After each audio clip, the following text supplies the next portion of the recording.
Alright, it is time to rebuild the engine, but first, the first piece we're going to put in is the crankshaft, and before we put it in, we got to clean it off. So that's what we're doing right now with drill and some brass brushes. We're just getting all the, really the flakier parts like that. You don't necessarily have to have all of the sort of reddened parts to being shiny, but you certainly don't want any flakes that could chip off and get inside floating around in your engine. So that's what we're cleaning off now.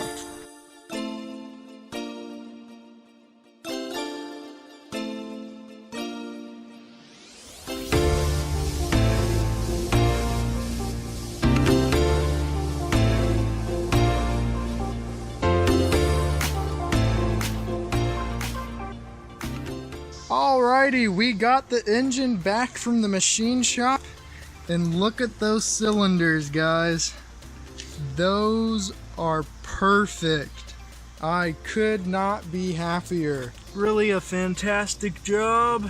It is absolutely good to go. Alright, now on to putting the crankshaft in. What we're gonna have to do first is put all of those bearings back in that we took out.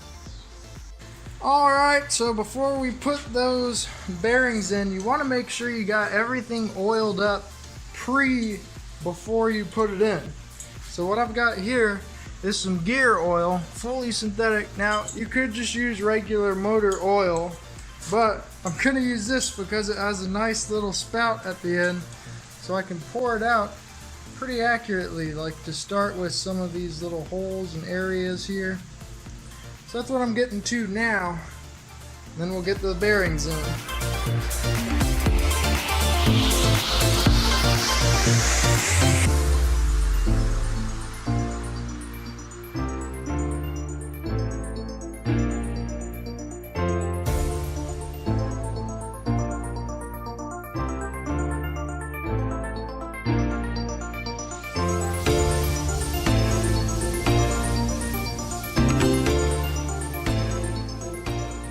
Alright, we've got the crankshaft in the engine. We've got all the caps tightened down on it.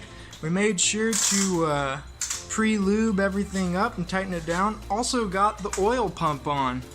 And then up at the front here, I called this the flywheel bearing. I know it's probably called something else. Put that in, had to make my own custom gasket for that.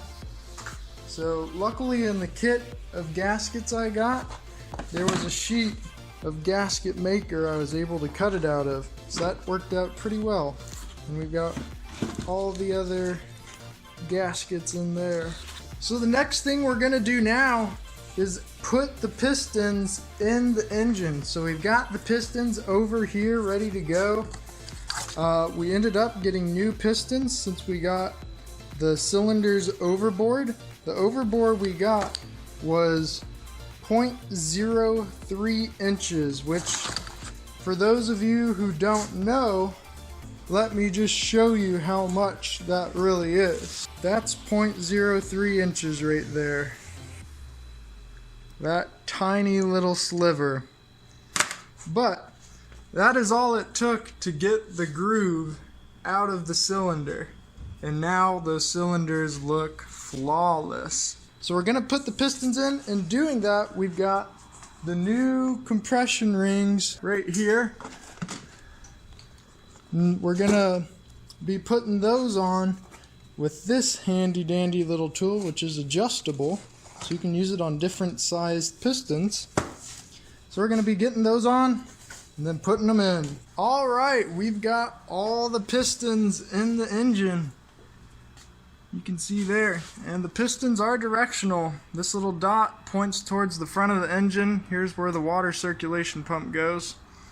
And then the flywheel, of course, will go on the back. And then you can see from this side where we got the connecting rods attaching to the crankshaft.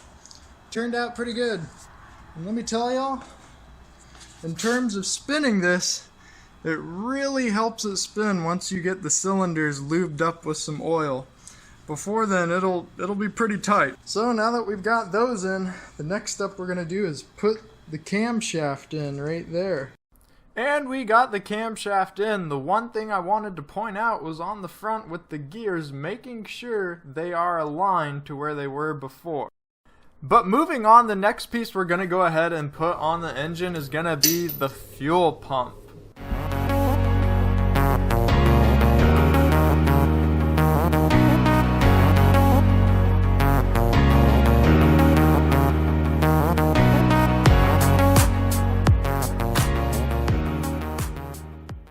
Now, after the fuel pump, I am going to go ahead and install the dipstick case as well as the distributor.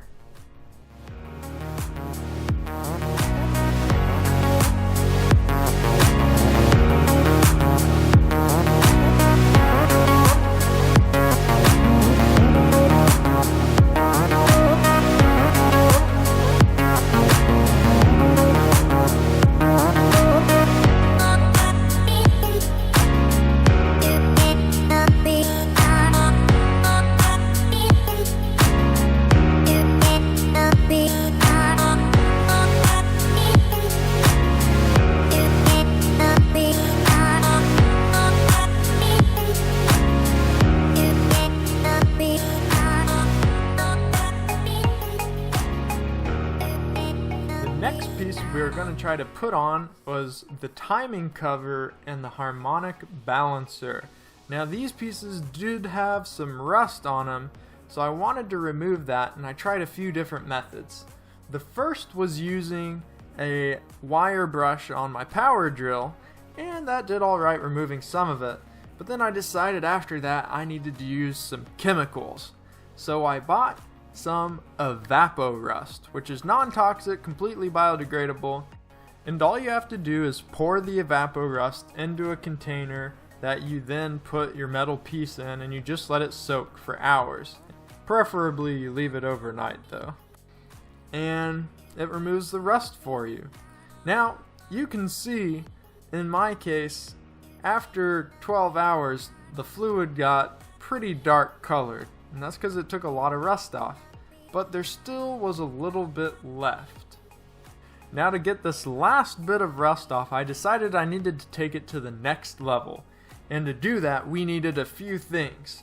A hot plate to add heat to make the chemical reaction speed up, and then a huge pot I bought from Goodwill to have something big enough to put it all in on the heat plate, and then a whole nother gallon of evapo rust, so that way I'd have more than enough of the chemical to break down all of the rust.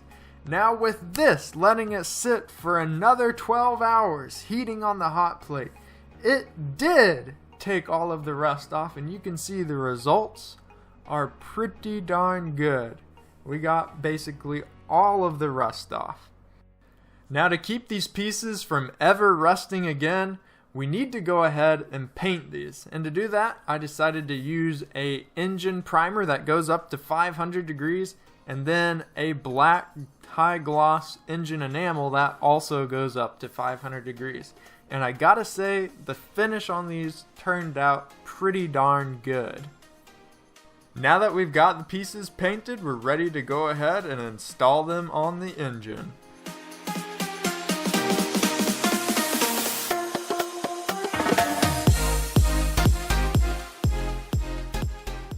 Now the next piece I'm going to go ahead and put on is the oil pan. And after we've got that put on, now we can finally add oil to the engine. But before we do that, we're going to go ahead and put on the head of the engine, and with the head we're going to install the lifters, the rods, and the rockers.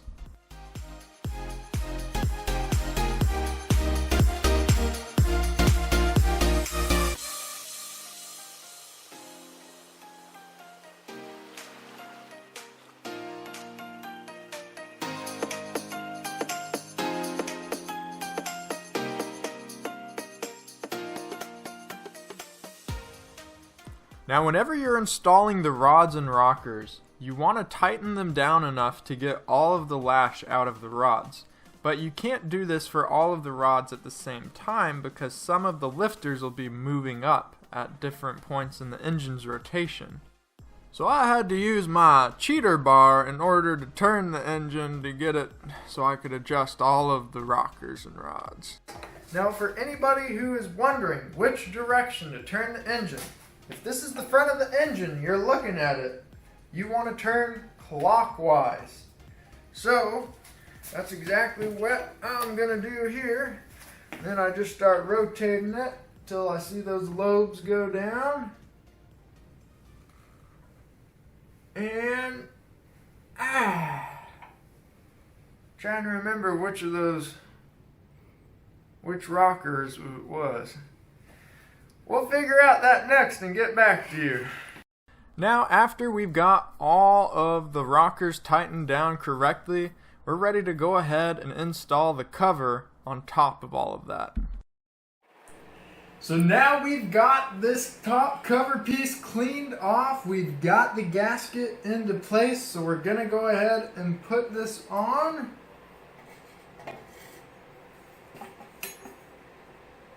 Fits just like a glove, boys. Now we're gonna go ahead and screw it in.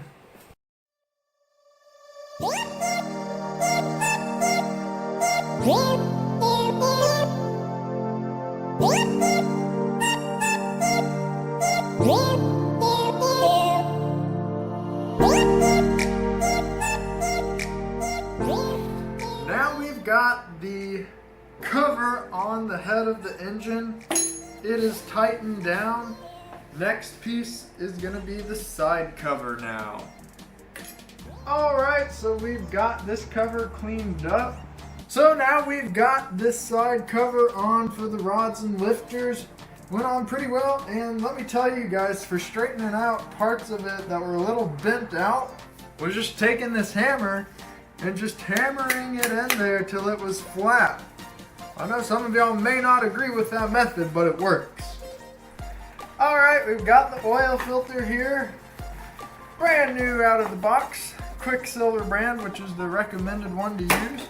Now to put it on, I'm going to sort of prime the pump a little bit with this guy and get a little oil on it, in it, around it while I put it on, because we're kind of putting it on dry. So I've got my 4-stroke oil here, also Quicksilver, the recommended brand. Honestly, you guys, you can just find any brand that's the right motor oil for this. But we're going to go ahead and put this in there. Get it going a little bit. Oh yeah, that's probably more than enough. Then you just want to, the oil actually helps it make an airtight seal, so you want to put that all around the seal and everything, lubricated, all that goodness. Go ahead and get this bad boy tightened down here. Goes on like so. This really isn't rocket science. This might be one of the easiest parts so far. You get it on tight, and then you get your oil filter wrench and you get it on tighter.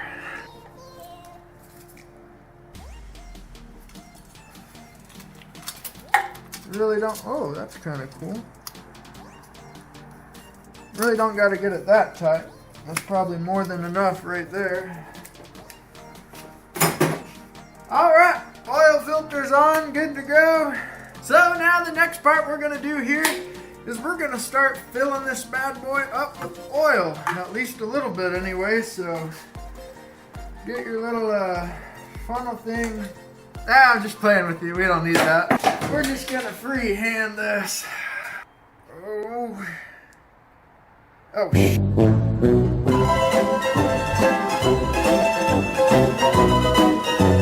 Start loading it up. I don't know how much we need to load up. I'm going to stop right there. That's probably enough.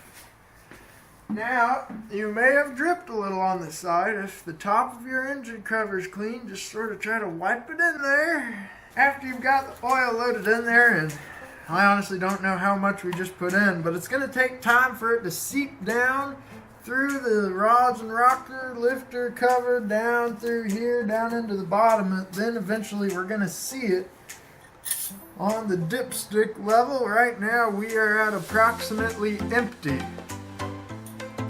So We'll give that some time to seep down in there. So now that we've got the oil in the top of the engine, we're letting it seep down. There's one other thing we can kind of do to help prime the pump, and that is to use your cheater bar here again and manually rotate the engine. It should rotate pretty smoothly without very much effort, unlike mine, but mine does not yet have a lot of oil in it, so we gotta get it lubed up. We gotta spread it around. Are we leaking? Ah, never mind. There. Just get it going.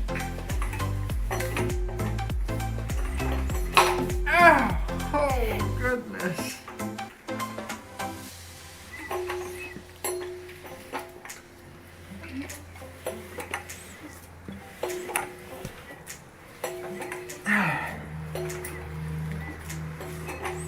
Oh, it's getting easier.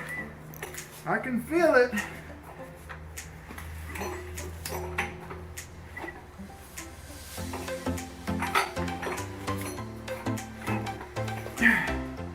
Or is it? Alright, well, we've given this bad boy some time for the oil to seep down, and looking at the dipstick, we've still got approximately nothing in there. So I'd say we've got to add a little bit more. And when I say a little bit, I mean probably this entire jug.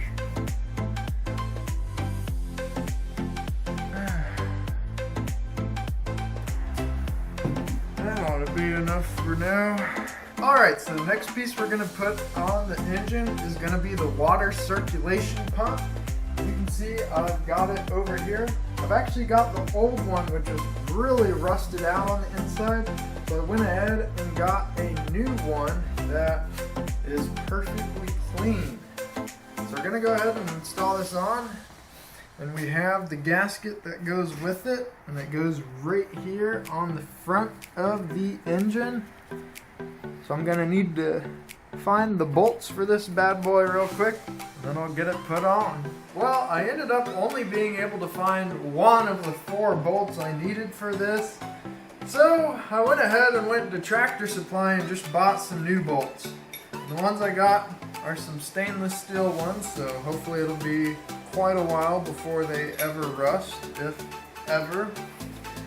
So now that we've got those bolts, we're good to go and install this into place now. Okay, so we've got the water pump tightened down now. So the next piece I'm going to put on is the pulley that goes on that water pump.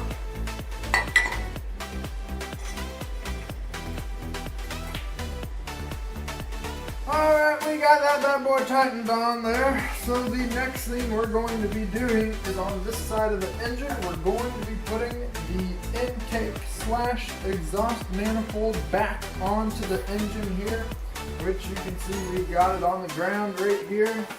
So I'm going to get it up, get the new gasket for it out, and get it put on. Alright, we got the exhaust manifold tightened on now. So I'm going to go ahead and get these hoses, get the hose on there. And then I'm going to go ahead and get the carburetor with its new gasket and screw it down here. Next piece we're putting back on the engine goes right here on the side for the alternator. And I've got it right here on the ground. As you can see, it is a bit dirty, so we're gonna go ahead and clean it up and then put it on. Okay, we got it cleaned up and got it put on there. And there is still a little bit on the front that has some rust that I think I might take it off later on. Clean it up in the vinegar bath. Right now I need more water, or more vinegar for the vinegar bath. But I did go ahead and get this other piece on as well for the alternator, so I think I can go ahead and get the alternator itself put on, and then get the pulley belt hooked up to all 3 of those there. I do want to mention we did get a new alternator because the old one here was toast. Some of the connections on the back were completely fried off, rusted over. So we went ahead and got a new one. Alright, alternator's put on now. And if you look, I got the belt ready to go, and I did go ahead and buy a new belt, and you'll notice this one does have teeth and the old one does not. That is perfectly okay.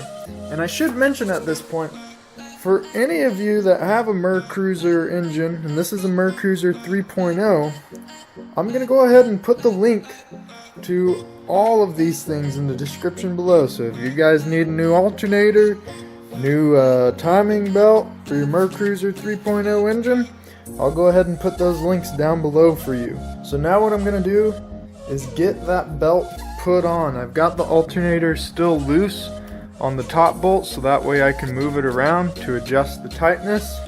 So let's go ahead and get it on there.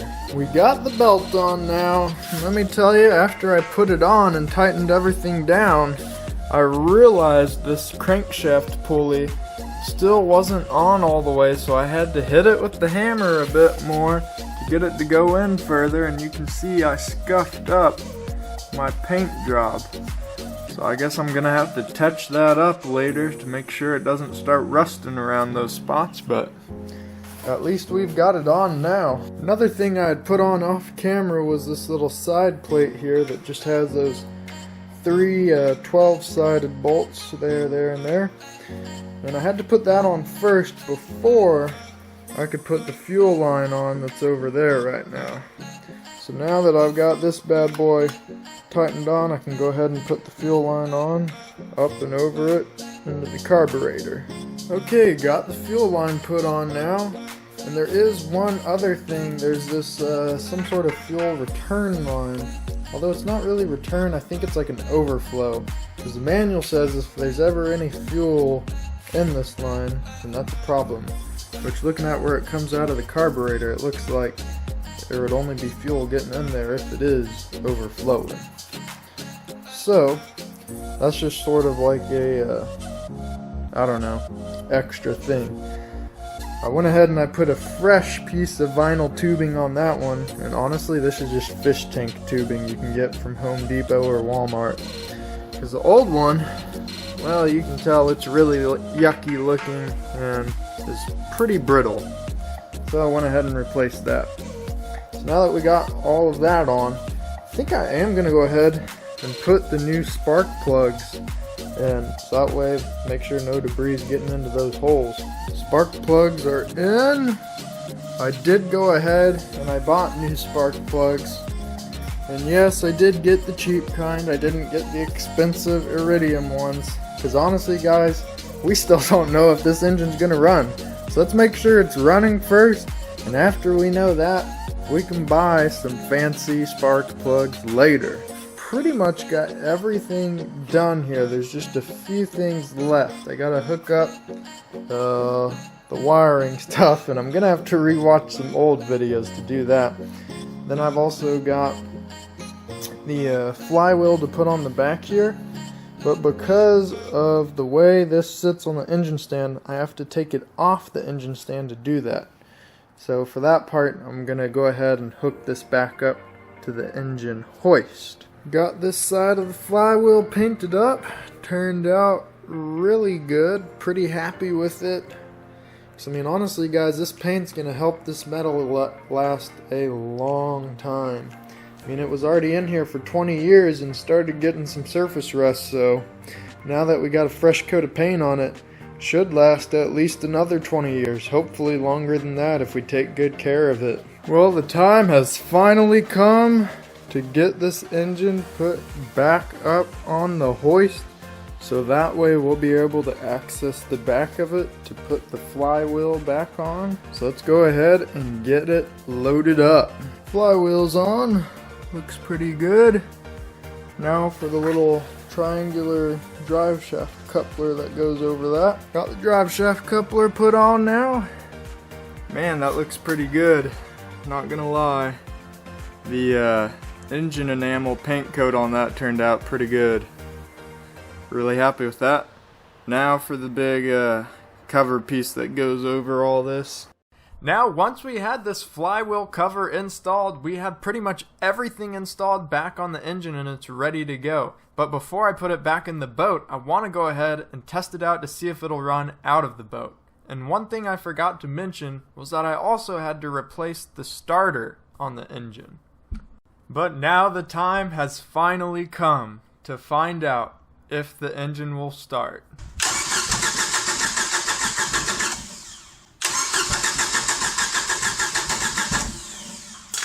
Well, our first attempt was a fail. I'm not gonna lie, my heart sank after this because honestly, I didn't know what could be wrong, but I just had to take a deep breath and take a step back and look at the problems. The first thing I found was that the fuel pump was bad. It had no suction in it, so I went ahead and replaced that. The other thing was the timing on the distributor. Now, I could sit here and talk about the details of the distributor timing for well over 10 minutes, but this video is already 25 minutes long, so I'm just going to go ahead and save you from that. But if any of y'all are curious and want to know the details, leave me a comment down below and I can make another video later on going in depth on it. But to sum it up for you, the timing was off. It was firing late, so I had to turn the distributor to get it to fire more advanced. In fact, you're supposed to get it to 8 degrees. So that's what I ended up getting it to. And then here was the result afterwards.